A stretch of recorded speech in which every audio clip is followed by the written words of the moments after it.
1981 Bharat. Telephone connection ಪಡೆಯಲು 7 ವರ್ಷ ಕಾಯಬೇಕಾಗಿದ್ದ ಕಾಲ. ಬ್ಯಾಂಕ್ಗಳಿಗೆ ಹೋದರೆ ಲೈನ್ ಗಂಟಲೆ ನಿಲ್ಲಬೇಕಿದ್ದ ವ್ಯವಸ್ಥೆ. ಕಂಪ್ಯೂಟರ್ ಎನ್ನುವುದು ಜನರಿಗೆ ಕೆಲಸ ಕಸಿದುಕೊಳ್ಳುವ ಒಂದು ಭೂತ ಎಂಬ ನಂಬಿಕೆ ಇದ್ದ ಸಮಯ. ಆದರೆ ಸರಿಯಾಗಿ ಅದೇ ಸಮಯದಲ್ಲಿ ಕೇವಲ 7 ಜನ ಸಾಧಾರಣ ಇಂಜಿನಿಯರ್ಗಳು ತಮ್ಮ ಕೈಯಲ್ಲಿದ್ದ ಕೇವಲ 10,000 ರೂಪಾಯಿ ಬಂಡವಾಳದಲ್ಲಿ ಒಂದು ಕಂಪನಿಯನ್ನ ಶುರು ಮಾಡ್ತಾರೆ. ಇವತ್ತು ಆ 10,000 ರೂಪಾಯಿಯಿಂದ ಶುರುವಾದ ಕಂಪನಿಯ ಮೌಲ್ಯ ಬರೋಬ್ಬರಿ $80 ಬಿಲಿಯನ್ ದಾಟಿದೆ. ಅಂದರೆ ಲಕ್ಷಾಂತರ ಕೋಟಿ ರೂಪಾಯಿಗಳು. ಅಮೆರಿಕ, ಯುರೋಪ್ ಸೇರಿದಂತೆ ಜಗತ್ತಿನ 50ಕ್ಕೂ ಹೆಚ್ಚು ದೇಶಗಳಲ್ಲಿ ಆ ಕಂಪನಿಯ ಸಾಮ್ರಾಜ್ಯ ಹಬ್ಬಿದೆ. ಇದು ಕೇವಲ ಒಂದು IT ಕಂಪನಿಯ ಸಕ್ಸಸ್ ಸ್ಟೋರಿ ಅಲ್ಲ. This is the story of a revolution. ಭಾರತೀಯರನ್ನ ಜಗತ್ತು ನೋಡುತ್ತಿದ್ದ ದೃಷ್ಟಿಕೋನವನ್ನೇ ಬದಲಾಯಿಸಿದ, ನಮ್ಮ ದೇಶದ ಭವಿಷ್ಯವನ್ನ ಮರುಬರೆದ ಒಂದು ಮಾಸ್ಟರ್ ಸ್ಟ್ರೋಕ್. ಹೇಗೆ ಆ 7 ಜನ ಭಾರತದ ಲೈಸೆನ್ಸ್ ರಾಜ್ ಎಂಬ ನರಕವನ್ನ ಭೇದಿಸಿದರು, ಹೇಗೆ ಒಂದು ಸಣ್ಣ ಅಪಾರ್ಟ್ಮೆಂಟ್ ನಿಂದ ಶುರುವಾದ ಕನಸು ಭಾರತದ ಅತಿ ದೊಡ್ಡ ಮಿಲಿಯನೇರ್ ಫ್ಯಾಕ್ಟರಿಯಾಗಿ ಬದಲಾಯಿತು ಅನ್ನೋದನ್ನ ಈಗ ನೋಡೋಣ. ನಮಸ್ಕಾರ ಸ್ನೇಹಿತರೆ, ಸಾಮ್ರಾಟ ಚಾನೆಲ್ಗೆ ತಮಗೆಲ್ಲರಿಗೂ ಆತ್ಮೀಯವಾದ ಸ್ವಾಗತ. ಸ್ನೇಹಿತರೆ, ಇವತ್ತಿನ ವಿಡಿಯೋದಲ್ಲಿ ನಾವು ಇನ್ಫೋಸಿಸ್ ನ ಹುಟ್ಟು, ಬೆಳವಣಿಗೆ ಮತ್ತು ಜಗತ್ತಿಗೆ ಗೊತ್ತಿಲ್ಲದ ಅದರ ಆಂತರಿಕ ರಹಸ್ಯಗಳನ್ನ ಡಿಕೋಡ್ ಮಾಡಲಿದ್ದೇವೆ. Keep watching. ಸ್ನೇಹಿತರೆ, ಇವತ್ತು ಭಾರತದಲ್ಲಿ ಒಂದು ಸ್ಟಾರ್ಟ್ಅಪ್ ಶುರು ಮಾಡಬೇಕು ಅಂದ್ರೆ ಲ್ಯಾಪ್ಟಾಪ್ ಓಪನ್ ಮಾಡಿ ಆನ್ಲೈನ್ ನಲ್ಲಿ ರಿಜಿಸ್ಟ್ರೇಷನ್ ಮಾಡಿದ್ರೆ ಮುಗೀತು. ಎಲ್ರಿಗೂ ಅನ್ಸೋದು ಬಿಸ್ನೆಸ್ ಅಂದ್ರೆ ಕೇವಲ ಒಂದು ಐಡಿಯಾ ಇದ್ರೆ ಸಾಕು ಅಂತ. ಆದ್ರೆ ರಿಯಾಲಿಟಿ ಈಸ್ ಕಂಪ್ಲೀಟ್ಲಿ ಡಿಫರೆಂಟ್.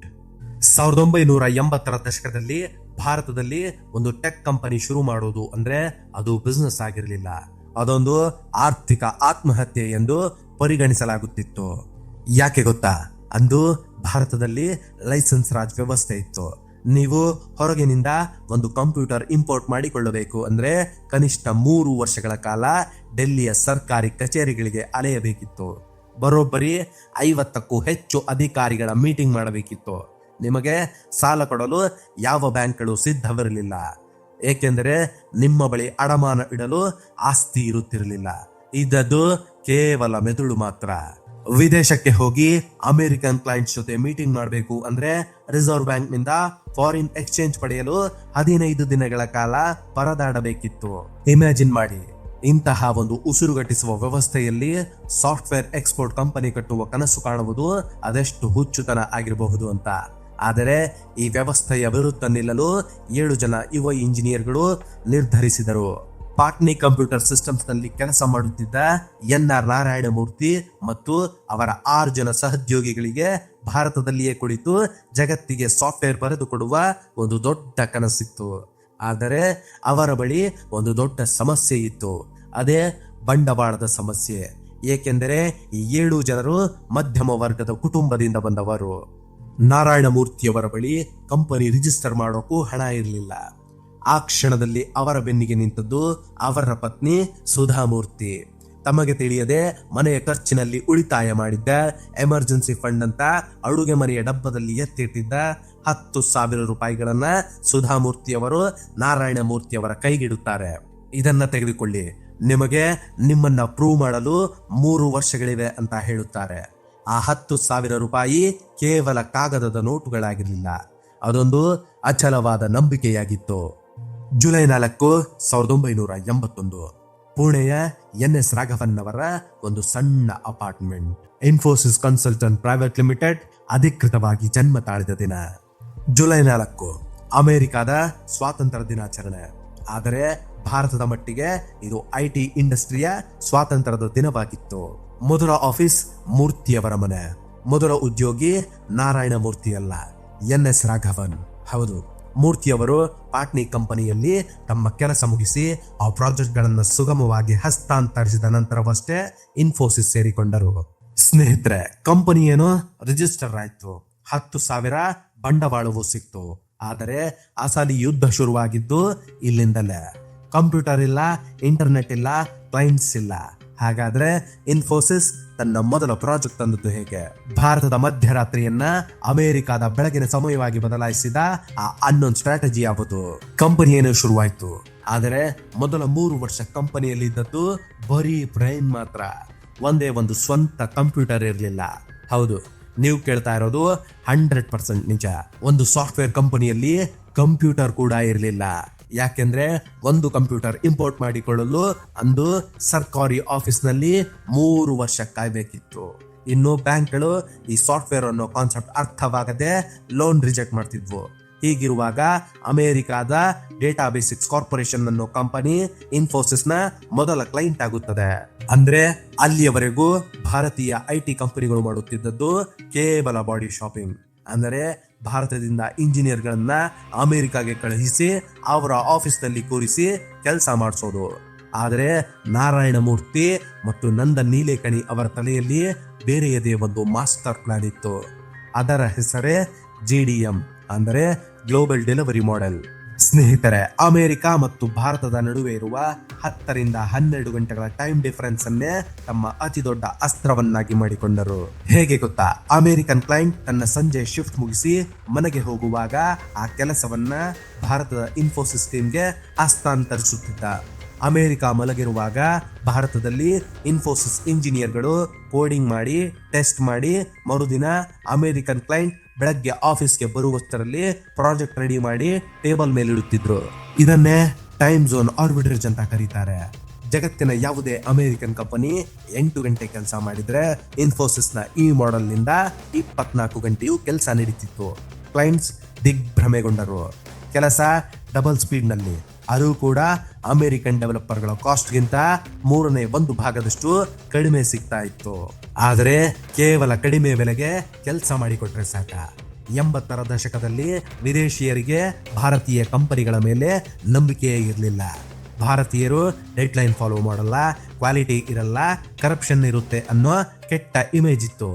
ಈ ಇಲ್ಯೂಷನ್ ಅನ್ನ ಇನ್ಫೋಸಿಸ್ ಹೊಡೆದು ಹಾಕಿದ್ದು ತಮ್ಮ ಎಥಿಕ್ಸ್ ಗಳ ಮೂಲಕ. ನಾರಾಯಣ ಮೂರ್ತಿಯವರ ಒಂದು ರೂಲ್ ಇತ್ತು, ಅದು when in a doubt disclose, ಅಂದರೆ ಯಾವುದೇ ಅನುಮಾನವಿದ್ದರೂ ಪಾರದರ್ಶಕವಾಗಿ ಹೇಳಿಬಿಡಿ ಅಂತ. ಸ್ನೇಹಿತರೆ, ಒಮ್ಮೆ ವಿದೇಶದಿಂದ ಇಂಪೋರ್ಟ್ ಮಾಡಿಕೊಂಡಿದ್ದ ಉಪಕರಣಗಳಿಗೆ ಕಸ್ಟಮ್ಸ್ ಡ್ಯೂಟಿ ಕಟ್ಟುವಾಗ ಲಂಚ ಕೊಟ್ಟರೆ ಲಕ್ಷಾಂತರ ರೂಪಾಯಿ ಉಳಿಸಬಹುದಿತ್ತು. ಆದರೆ ಮೂರ್ತಿಯವರು ಸ್ಪಷ್ಟವಾಗಿ ಹೇಳಿದರು, ನಾವು 1 ರೂಪಾಯಿ ಕೂಡ ಲಂಚ ಕೊಡುವುದಿಲ್ಲ, ಪೂರ್ತಿ ಟ್ಯಾಕ್ಸ್ ಕಟ್ಟುತ್ತೇವೆ. ಟ್ರಾನ್ಸ್ಪರೆನ್ಸಿ ಮತ್ತು ಕಾರ್ಪೊರೇಟ್ ಗವರ್ನೆನ್ಸ್ ಅನ್ನು ಇನ್ಫೋಸಿಸ್ ಕೇವಲ ಪಾಲಿಸಲಿಲ್ಲ, ಅದನ್ನೇ ತಮ್ಮ ಬ್ರ್ಯಾಂಡ್ ವ್ಯಾಲ್ಯೂ ಮಾಡಿಕೊಂಡಿತು. ಜುಲೈ 24, 1991 ಭಾರತದ ಆರ್ಥಿಕತೆಯ ಇತಿಹಾಸದಲ್ಲಿ ಇದೊಂದು ಮೈಲಿಗಲ್ಲು. ಡಾಕ್ಟರ್ ಮನಮೋಹನ್ ಸಿಂಗ್ ತಂದ ಆರ್ಥಿಕ ಉದಾರೀಕರಣ ಇನ್ಫೋಸಿಸ್ಗೆ ಅಕ್ಷರಶಃ ರೆಕ್ಕೆಗಳನ್ನು ಕಟ್ಟಿತು. ಲೈಸೆನ್ಸ್ ರಾಜ್ ಎಂಬ ಬೇಡಿಗಳು ಕಳಚಿಕೊಂಡವು. ಇದಾದ ಕೇವಲ 2 ವರ್ಷಗಳಲ್ಲಿ ಫೆಬ್ರವರಿ 1993ರಲ್ಲಿ ಇನ್ಫೋಸಿಸ್ ತನ್ನ IPO ತರುತ್ತದೆ. ಶೇರಿನ ಬೆಲೆ 95 ರೂಪಾಯಿ. ಆದರೆ ನಿಮಗೆ ಆಶ್ಚರ್ಯ ಆಗಬಹುದು, ಅಂದು ಭಾರತದ ಜನರಿಗೆ ಇನ್ಫೋಸಿಸ್ ಮೇಲೆ ನಂಬಿಕೆ ಇರಲಿಲ್ಲ. ಆ IPO ಅಂಡರ್ ಸಬ್ಸ್ಕ್ರೈಬ್ ಆಗಿತ್ತು, ಅಂದರೆ ಯಾರು ಷೇರು ಖರೀದಿಸಲೇ ಇಲ್ಲ. ಕೊನೆಗೆ ಏನಮ್ ಫೈನಾನ್ಷಿಯಲ್ ನಂತಹ ಮರ್ಚೆಂಟ್ ಬ್ಯಾಂಕರ್ಗಳು ಮಧ್ಯಪ್ರವೇಶಿಸಿ ಷೇರುಗಳನ್ನು ಖರೀದಿಸಿ ಕಂಪನಿಯನ್ನ ಪಾರು ಮಾಡಬೇಕಾಯಿತು. ಆದರೆ ಆ 95 ರೂಪಾಯಿ ಷೇರು ಭಾರತೀಯ ಕ್ಯಾಪಿಟಲ್ ಮಾರ್ಕೆಟ್ನ ಚರಿತ್ರೆಯನ್ನೇ ಬದಲಾಯಿಸಿತು. ಸ್ನೇಹಿತರೆ, 1993ರಲ್ಲಿ ನೀವು ಇನ್ಫೋಸಿಸ್ ಶೇರ್ನಲ್ಲಿ 10,000 ರೂಪಾಯಿ ಇನ್ವೆಸ್ಟ್ ಮಾಡಿದ್ದರೆ, ಬೋನಸ್ ಮತ್ತು ಸ್ಪ್ಲಿಟ್ಗಳನ್ನು ಲೆಕ್ಕ ಹಾಕಿದ್ದರೆ ಇವತ್ತು ಅದರ ಬೆಲೆ ಕೋಟಿ ರೂಪಾಯಿಗಳು. ಮತ್ತು ಇಲ್ಲಿಯೇ ಇನ್ಫೋಸಿಸ್ ಮತ್ತೊಂದು ಇತಿಹಾಸ ಸೃಷ್ಟಿಸಿತು. ಅದುವೇ ದಿ ಈಸೋಪ್ ಕ್ರಾಂತಿ, ಅಂದರೆ ಎಂಪ್ಲಾಯ್ ಸ್ಟಾಕ್ ಓನರ್ಶಿಪ್ ಪ್ಲಾನ್. ಭಾರತದಲ್ಲಿ ಅಲ್ಲಿಯವರೆಗೆ ಕಂಪನಿಯ ಲಾಭ ಕೇವಲ ಓನರ್ಗಳಿಗೆ ಮಾತ್ರ ಸೇರುತ್ತಿತ್ತು. ಆದರೆ ಇನ್ಫೋಸಿಸ್ ತನ್ನ ಉದ್ಯೋಗಿಗಳಿಗೆ ಷೇರುಗಳನ್ನು ಕೊಟ್ಟಿತ್ತು. ಬರೀ ಸಾಫ್ಟ್ವೇರ್ ಇಂಜಿನಿಯರ್ಗಳಿಗಲ್ಲ, ಕಂಪನಿಯ ರಿಸೆಪ್ಷನಿಸ್ಟ್, AC ಮೆಕ್ಯಾನಿಕ್, ಎಲೆಕ್ಟ್ರಿಷಿಯನ್ ಮತ್ತು ಕಂಪನಿಯ ಡ್ರೈವರ್ಗಳಿಗೂ ಷೇರುಗಳನ್ನು ನೀಡಲಾಯಿತು. ಇನ್ಫೋಸಿಸ್ ಸ್ಟಾಕ್ ಬೆಲೆ ಆಕಾಶ ಮುಟ್ಟಿದಾಗ ಈ ಸಾಮಾನ್ಯ ಜನರೆಲ್ಲ ರಾತ್ರೋರಾತ್ರಿ ಮಿಲಿಯನೇರ್ಗಳಾದರು. ಭಾರತದಲ್ಲಿ IT ಬೂಮ್ನಿಂದ ಒಂದು ಹೊಸ ಪ್ರಬಲ ಮಧ್ಯಮ ವರ್ಗ ಹುಟ್ಟಿಕೊಂಡಿತ್ತು. ವೆಲ್ತ್ ಕ್ರಿಯೇಷನ್ ಅಂದರೆ ಏನು ಅನ್ನೋದನ್ನ ಭಾರತೀಯರಿಗೆ ಇನ್ಫೋಸಿಸ್ ಪ್ರಾಕ್ಟಿಕಲ್ ಆಗಿ ತೋರಿಸಿಕೊಟ್ಟಿತ್ತು. ಈ ಬೆಳವಣಿಗೆಯಿಂದ ಶುರುವಾಗಿದ್ದ Bengaluru transformation. TCS, Wipro, HCL ನಂತಹ ಕಂಪನಿಗಳು ಕೂಡ ಇದೇ ಸಮಯದಲ್ಲಿ ಬೆಳೆಯುತ್ತಿದ್ದವು. ಆದರೆ ಇನ್ಫೋಸಿಸ್ನ ಗ್ಲೋಬಲ್ ಇಮೇಜ್ ಹೇಗಿತ್ತು ಅಂದ್ರೆ ಅವರು ಬೆಂಗಳೂರಿನ ಎಲೆಕ್ಟ್ರಾನಿಕ್ ಸಿಟಿಯಲ್ಲಿ ಒಂದು ಬೃಹತ್ ಕ್ಯಾಂಪಸ್ ಕಟ್ಟಿದರು. ಅಮೆರಿಕನ್ ಮತ್ತು ಯುರೋಪಿಯನ್ ಕ್ಲೈಂಟ್ಗಳು ಭಾರತಕ್ಕೆ ಬಂದು ಆ ಕ್ಯಾಂಪಸ್ ನೋಡಿದಾಗ ಅಕ್ಷರಶಃ ದಂಗಾಗಿ ಹೋದರು. ಇದು ಭಾರತನ ಅಥವಾ ಕ್ಯಾಲಿಫೋರ್ನಿಯಾನ ಎಂದು ಆಶ್ಚರ್ಯಪಟ್ಟರು. ಇದು ಕೇವಲ ಒಂದು ಬಿಲ್ಡಿಂಗ್ ಆಗಿರಲಿಲ್ಲ, ಇದೊಂದು ಜಿಯೋಪೊಲಿಟಿಕಲ್ ಸ್ಟೇಟ್ಮೆಂಟ್ ಆಗಿತ್ತು. ಜಾಗತಿಕ ವೇದಿಕೆಯಲ್ಲಿ ಭಾರತ ಇನ್ನು ಮುಂದೆ ಕೇವಲ ಬಡ ದೇಶ ಅಲ್ಲ, ಜಗತ್ತಿನ ಟೆಕ್ನಾಲಜಿಯ ಬ್ಯಾಕ್ ಬೋನ್ ಅನ್ನೋದನ್ನ ಇನ್ಫೋಸಿಸ್ ಸಾಬೀತು ಮಾಡಿತ್ತು. ಆದರೆ ಯಾವುದೇ ಸಾಮ್ರಾಜ್ಯ ಸವಾಲುಗಳಿಲ್ಲದೆ ನಿಲ್ಲುವುದಿಲ್ಲ. ಸಾವಿರಾರು ಕೋಟಿಗಳ ಲಾಭ, ಜಾಗತಿಕ ಮಟ್ಟದ ಹೆಸರು ಬಂದ ಮೇಲೆ ಇನ್ಫೋಸಿಸ್ ಒಳಗೆ ಬಿರುಗಾಳಿ ಶುರುವಾಯಿತು. ನಾಯಕತ್ವದ ಬದಲಾವಣೆ, ಆಂತರಿಕ ಸಂಘರ್ಷಗಳು ಮತ್ತು AI ತಂದೊಡ್ಡಿರುವ ಹೊಸ ಅಪಾಯಗಳು. ಇನ್ಫೋಸಿಸ್ ಈ ಹೊಸ ಬಿರುಗಾಳಿಯನ್ನ ಹೇಗೆ ಎದುರಿಸುತ್ತದೆ ಅನ್ನೋದನ್ನ ಈಗ ನೋಡೋಣ. ಸ್ನೇಹಿತರೆ, ಯಾವುದೇ ಬೃಹತ್ ಸಾಮ್ರಾಜ್ಯ ಹೊರಗಿನ ಶತ್ರುಗಳಿಗಿಂತ ಹೆಚ್ಚಾಗಿ ಆಂತರಿಕ ಬಿರುಗಾಳಿಗಳಿಗೆ ನಡುಗುತ್ತದೆ. 2014 ಹೊತ್ತಿಗೆ ನಾರಾಯಣ ಮೂರ್ತಿ, ನಂದನ್ ನೀಲೇಕಣಿ, ಕ್ರಿಸ್ ಗೋಪಾಲಕೃಷ್ಣನ್, ಶಿಬುಲಾಲ್ ಸೇರಿದಂತೆ ಬಹುತೇಕ ಸಂಸ್ಥಾಪಕರು ಆಡಳಿತದಿಂದ ಹಿಂದೆ ಸರಿದಿದ್ದರು. ಇನ್ಫೋಸಿಸ್ನ ಇತಿಹಾಸದಲ್ಲೇ ಮೊದಲ ಬಾರಿಗೆ ಸಂಸ್ಥಾಪಕರಲ್ಲದ ಹೊರಗಿನ ವ್ಯಕ್ತಿಯೊಬ್ಬರು ವಿಶಾಲ್ ಸಿಕ್ಕಾ CEO ಆಗಿ ಅಧಿಕಾರ ವಹಿಸಿಕೊಂಡರು. ಇಲ್ಲಿಂದ ಶುರುವಾಯಿತು ನೋಡಿ ಇನ್ಫೋಸಿಸ್ನ ಅತ್ಯಂತ ಕಠಿಣ ಘಟ್ಟ. ಇದೊಂದು ಕಲ್ಚರಲ್ ಕ್ಲಾಶ್ ಆಗಿತ್ತು. ಇನ್ಫೋಸಿಸ್ ದಶಕಗಳಿಂದ ಪಾಲಿಸಿಕೊಂಡು ಬಂದಿದ್ದ ಸರಳತೆ ಮತ್ತು ಮಿತವ್ಯಯದ ಕಾರ್ಪೊರೇಟ್ ಸಂಸ್ಕೃತಿಗೂ ಸಿಲಿಕಾನ್ ವ್ಯಾಲಿಯಿಂದ ಬಂದಿದ್ದ ಅಗ್ರೆಸಿವ್ ಮ್ಯಾನೇಜ್ಮೆಂಟ್ ಸ್ಟೈಲ್ಗೂ ನೇರ ಘರ್ಷಣೆ ಶುರುವಾಯಿತು. ಆಡಳಿತ ಮಂಡಳಿಯ ನಿರ್ಧಾರಗಳ ಬಗ್ಗೆ, ಪಾರದರ್ಶಕತೆಯ ಕೊರತೆಯ ಬಗ್ಗೆ ಸ್ವತಃ ನಾರಾಯಣ ಮೂರ್ತಿಯವರು ಸಾರ್ವಜನಿಕವಾಗಿ ಪ್ರಶ್ನೆ ಎತ್ತಿದರು. ಬೋರ್ಡ್ ರೂಮ್ನ ಈ ಜಿದ್ದಾಜಿದ್ದಿ ಎಲ್ಲಿಯವರೆಗೆ ಹೋಯಿತೆಂದರೆ 2017ರಲ್ಲಿ ವಿಶಾಲ್ ಸಿಕ್ಕಾ ನಾಟಕೀಯವಾಗಿ ರಾಜೀನಾಮೆ ನೀಡಬೇಕಾಯಿತು. ಇನ್ಫೋಸಿಸ್ ಮುಗಿದೇ ಹೋಯಿತು, ಈ ಬಿರುಗಾಳಿಯಿಂದ ಕಂಪನಿ ಮೇಲೇಳುವುದಿಲ್ಲ ಎಂದು ಜಗತ್ತು ಅಂದುಕೊಂಡಿತ್ತು.